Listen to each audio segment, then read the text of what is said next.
Assalamualaikum warahmatullahi wabarakatuh. Hai anak-anak, bagaimana kabar kalian hari ini? Semoga kalian tetap sehat dan semangat.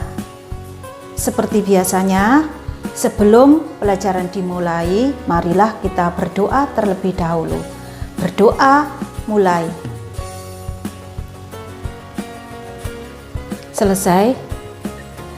Anak-anak, sudah siapkah kalian belajar hari ini? Baiklah, sekarang kita akan belajar tematik. Perhatikan video pembelajaran berikut ini.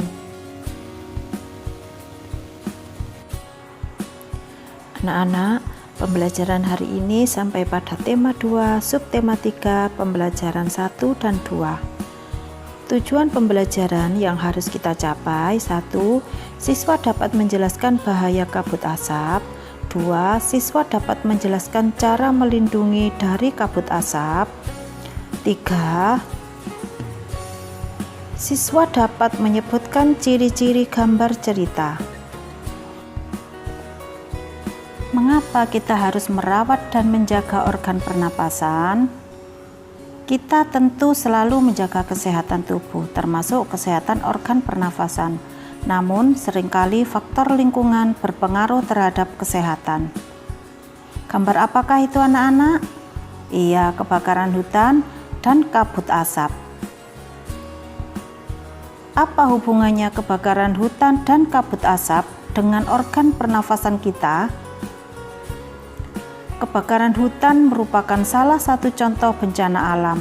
Kebakaran hutan menyebabkan kabut asap yang membuat udara menjadi tak sehat untuk dihirup. Mengapa kabut asap berbahaya bagi kesehatan kita? Kabut asap mengandung zat yang berbahaya yang dapat mengganggu kesehatan semua orang, baik yang kondisinya sehat maupun yang memiliki riwayat penyakit. Apakah kabut asap mengganggu organ pernapasan?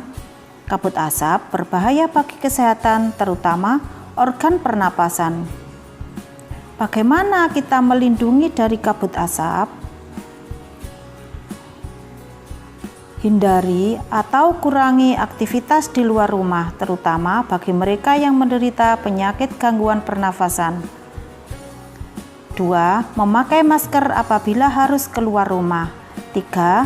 Minumlah air putih lebih banyak dan sering.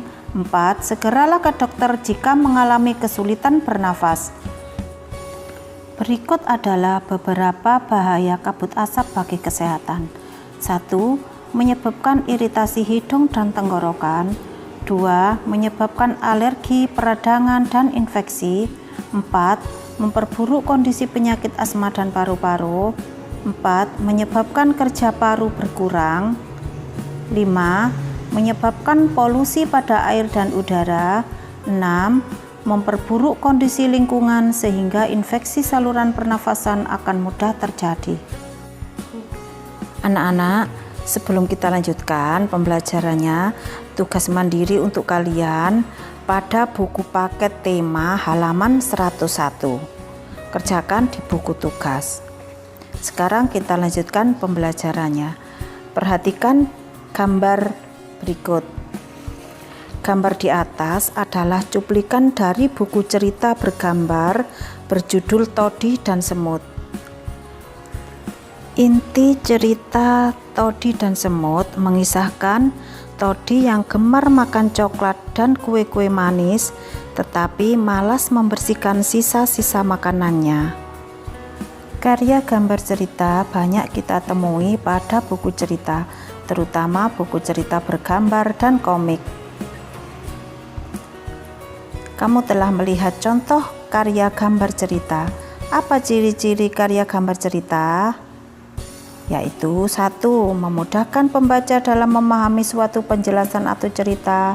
2. Memberikan gambaran singkat isi tulisan atau cerita yang disampaikan. 3. Menambah nilai keindahan sajian sebuah tulisan atau cerita. 4. Membuat pembaca terlibat secara emosional dalam membaca cerita. 5. Menyajikan gambar sederhana sehingga pembaca mudah mengerti karakteristik tokoh-tokoh dalam cerita. Sekarang kita lanjutkan cara memelihara organ pernapasan. 1.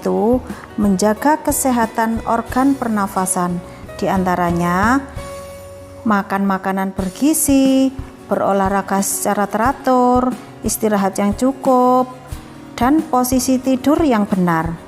2. Menghindari zat-zat yang dapat merusak organ pernafasan, diantaranya tidak merokok, menggunakan masker, mengurangi konsumsi makanan dan minuman yang dingin. 3. Merawat organ pernafasan dengan cara membersihkan rongga hidung secara teratur, memeriksa kesehatan pernafasan secara teratur ke dokter.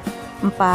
Menjaga kesehatan lingkungan sekitar dengan cara menjaga sirkulasi udara di dalam rumah tetap baik dan ventilasi udara yang cukup, serta banyak menanam tumbuhan hijau. Anak-anak, demikianlah pembelajaran hari ini. Semoga bermanfaat. Jangan lupa tetap semangat. Terima kasih. Wassalamualaikum warahmatullahi wabarakatuh.